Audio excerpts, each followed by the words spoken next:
The culture war itself has been merely the symptom of a much more profound conflict. A spiritual battle that most Christians don't understand and are ill-equipped to fight.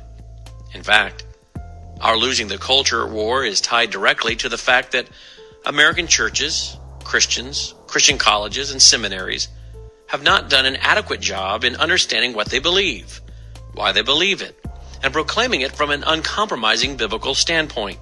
Skirmishes will continue, and I expect the spiritual battle will actually intensify. What we must now come to grips with is how to handle the new reality in which we live. The solidly post-Christian culture that Francis Schaeffer warned of more than 2 decades ago is now here. Conservative commentator Patrick Buchanan describes what has happened. Quote, "The European Christian core of the country that once defined us is shrinking. As Christianity fades, the birth rate falls, and third world immigration surges. Globalism dissolves the economic bonds, while the cacophony of multiculturalism displaces the old American culture." End quote. The spiritual war rages, and the stakes are much higher because the battle is no longer for our culture, but for the souls, hearts, and minds of our children and grandchildren.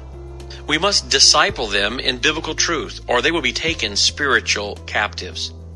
This worldview war can be won by those who understand the times and the opposition.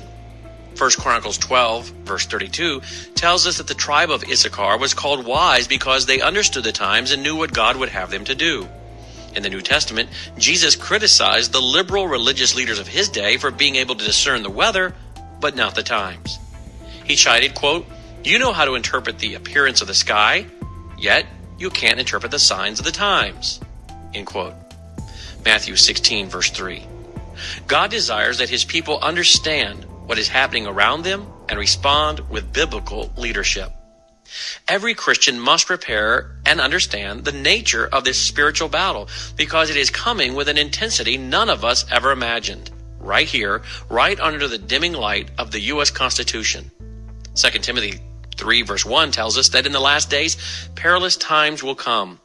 And, my friend, they are here.